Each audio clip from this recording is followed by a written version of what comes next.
নমস্কার শ্রোতা বন্ধুরা, ভালো তো সবাই? রহস্য গল্প সিরিজ চ্যানেলে আপনারা শুনছেন রহস্য ধারাবাহিক উইস্টেরিয়া লজে হত্যা। গল্প শুনতে কেমন লাগছে? আপনাদের কোনো প্রতিক্রিয়া পাচ্ছি না, কমেন্ট করুন। আমার কিছু ভুল ত্রুটি থাকলে শ্রদ্ধাতে পারবো।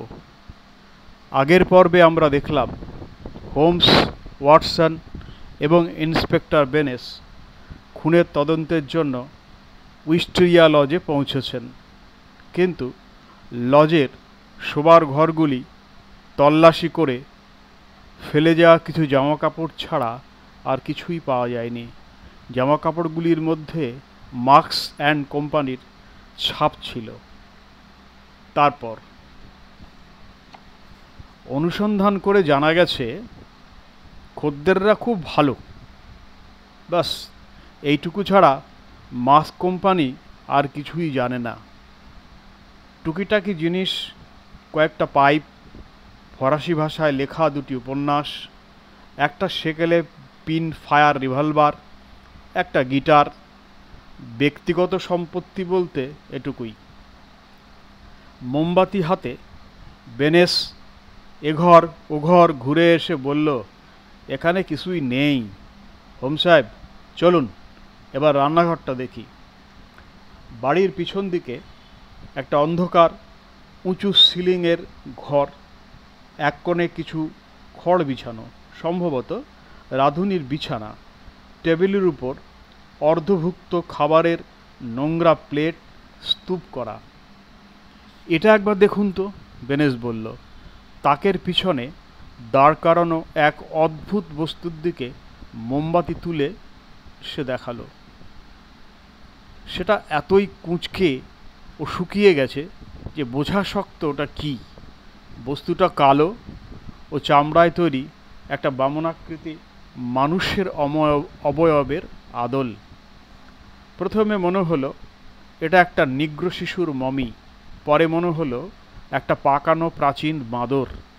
আমার মনে সন্দেহটা রয়েই গেল, এটা জন্তু না মানুষ।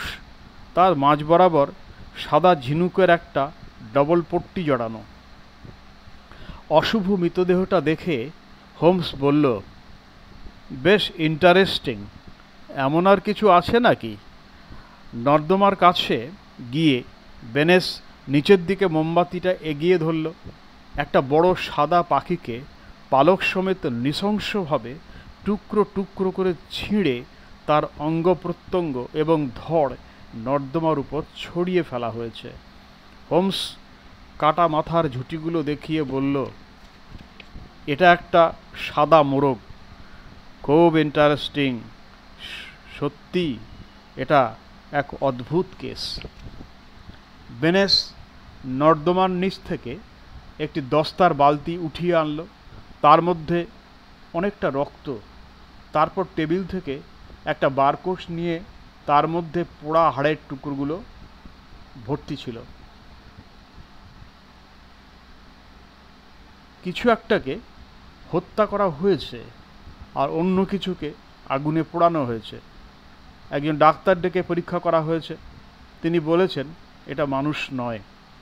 হোমস হেসে হাত ঘষতে লাগলো। এরকম একটা শিক্ষণীয় কেস পরিচালনা করার জন্য আপনাকে ধন্যবাদ ইন্সপেক্টর বেনেস। আপনার অসাধারণ ক্ষমতার প্রশংসা না করলে পাচ্ছি না। বেনেস অত্যন্ত খুশি হলো। আপনি ঠিক বলেছেন মিস্টার হোমস, এ ধরনের কেস আমাদের সামনে অনেক সুযোগ এনে দেয়। এই হাড়গুলো সম্পর্কে আপনি কি ভাবছেন? আমার ধারণা এটা মেষ শাবক বা ছাগল ছানা। আর সাদা মোরগটা? বিস্ময়কর মিস্টার বেনেস, সত্যি বিস্ময়কর। হ্যাঁ স্যার, অদ্ভুত আচরণের কিছু মানুষ এ বাড়িতে অবশ্যই ছিল, তার মধ্যে একজন মৃত। হয়তো তার সঙ্গীরাই পরিকল্পিতভাবে তাকে এখানে এনে খুন করেছে। আমার হাত থেকে তারা নিস্তার পাবে না। প্রতিটি বন্দরের উপর কড়া নজর রাখা হয়েছে, পালাবার কোনো পথ নেই। কিন্তু আবার নিজের ধারণাটা একটু অন্যরকম। মিস্টার বেনেস, তাহলে আপনার একটা থিওরি আছে বলুন, হোমস বলল। একদমই তাই, আর আমি সেটা কারো সাহায্য ছাড়াই প্রমাণ করেই ছাড়ব। হোমস শেষে বলল, খুব ভালো বেনেস, তবে আপনি আপনার পথে চলুন, আমি আমার পথে চলি। বেনেস কিছুটা কর্কশ স্বরে বলল। হোমস হেসে জবাব দিল, তবে প্রয়োজনে চাইলে আপনাকে আমি সাহায্য করতেই পারি। আশা করছি এবারই সব কিছু দেখা হয়ে গেছে, এবার আমরা বিদায় নেব। ধন্যবাদ ও শুভেচ্ছা। হোমসকে যতটা আমি চিনি সম্ভবত আর কেউ জানে না। তার হাবভাব দেখে স্পষ্টই বোঝা গেল খুব কড়া একটা গন্ধ সে পেয়েছে। বরাবরের অভ্যাস মতো আমি কোনো প্রশ্ন করলাম না। অকারণে নাক গলিয়ে তার মস্তিষ্ককে বিক্ষিপ্ত না করে বরং নিঃশব্দে তার কাজে সাহায্য করাই আমার পক্ষে যথেষ্ট হবে। যথাসময়ে সে নিজেই সব আমাকে বলবে। আমি অপেক্ষা করতে লাগলাম, কিন্তু দিনের পর দিন চলে গেল। হোমস এক পাও এগোরল না। শুধু একদিন সকালে সে ব্রিটিশ মিউজিয়ামে গিয়েছিল। বাকি দিনগুলি সে কখনো নির্জনে, কখনো বা গ্রাম্য লোকেদের সঙ্গে গল্পগুজবেই কাটিয়ে দিল। একদিন হোমস বলল, ওয়াটসন, এইভাবে ঠিক এক সপ্তাহ গ্রামাঞ্চলে কাটালে তোমার খুব উপকার হবে। একটা শাবল, একটা টিনের বাক্স আর উদ্ভিদবিদ্যার প্রাথমিক শিক্ষার একখানা বই, এইগুলো নিয়ে সে ঘুরে বেড়াতে লাগলো। আর সন্ধেবেলায় কতকগুলি গাছপালা নিয়ে হাজির হতে শুরু করলো।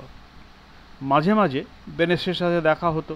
সে মুখ টিপে হেসে হোমসকে অভ্যর্থনা জানাতো। হত্যাকাণ্ডের 5 দিন পরে সকালবেলাকার খবরের কাগজগুলো দেখতে দেখতে একটি কাগজ খুলে অবাক হলাম। বড় বড় অক্ষরে লেখা ছিল, অক্সশট রহস্য, একটি সমাধান, আততায়ী গ্রেপ্তার। আমি খবরের শিরোনাম জোরেই পড়ছিলাম। হোমস তার চেয়ারে এমনভাবে নড়ে উঠল যেন কিছু একটা হুল ফুটিয়ে দিয়েছে। চেঁচিয়ে উঠে পড়ল, তুমি কি বলতে চাও বেনেস তাকে পাকড়াও করেছে? তাই তো মনে হচ্ছে, বলে আমি প্রতিবেদনটি পড়তে শুরু করলাম। উইস্টেরিয়া লজের মিস্টার গার্সিয়াকে অক্সফোর্ড কমনে মৃত অবস্থায় পাওয়া গিয়েছিল। তার শরীরে প্রচণ্ড আঘাতের চিহ্ন ছিল এবং সেই রাতেই তার চাকর ও রাঁধুনি পালিয়ে যায়। অতএব সন্দেহটা তাদের দিকেই যায়। মনে করা হচ্ছে মৃত ভদ্রলোকের বাড়িতে প্রচুর ধনসম্পদ ছিল এবং সেইগুলো হাতানোর জন্যই এই হত্যাকাণ্ড। ইন্সপেক্টর বেনেস পলাতকদের গুপ্ত আস্তানা খোঁজার সব রকম চেষ্টা চালালেন, কারণ তার বিশ্বাস ছিল তারা বেশি দূর পালাতে পারেনি, তারা ধরা পড়বেই। এ বিষয়ে তিনি নিশ্চিত ছিলেন।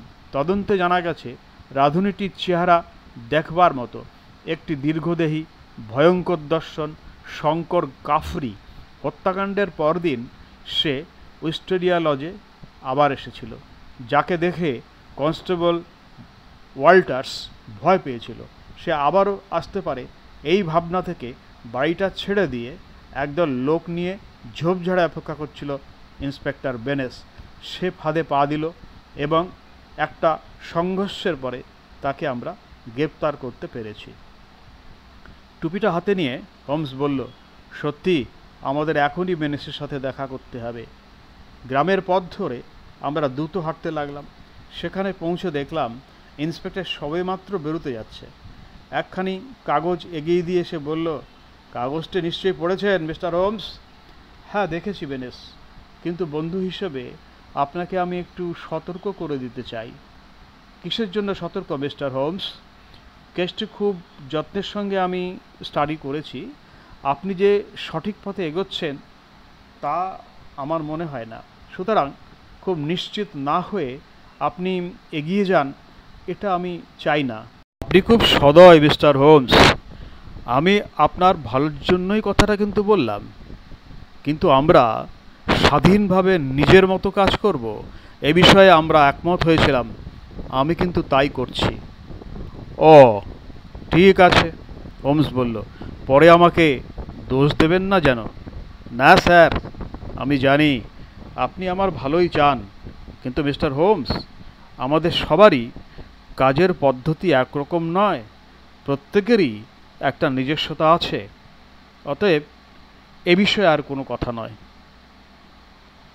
ওই লোকটা পুরো অসভ্য, ঘোড়ার মতো শক্তিশালী, শয়তানের মতো হিংস্র। তাকে পাকড়াও করার সময় সে কনস্টেবল ডাউনিংয়ের বুড়ো আঙ্গুলটা চিবিয়ে দিয়েছিল। সে একটা কথাও বলে না, শুধু দাঁত খিঁচুনি ছাড়া।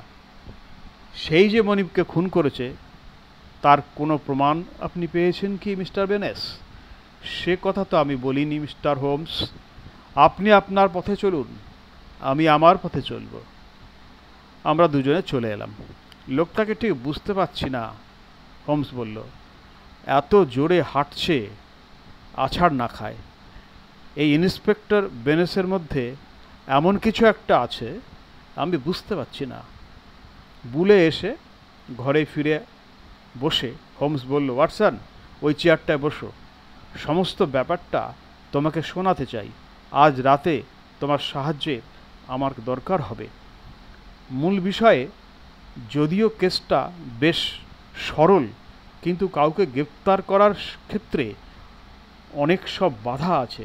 সেদিক থেকে দেখতে গেলে এত সব ফাঁক রয়েছে যেগুলো এখনও ভরাট করা হয়নি।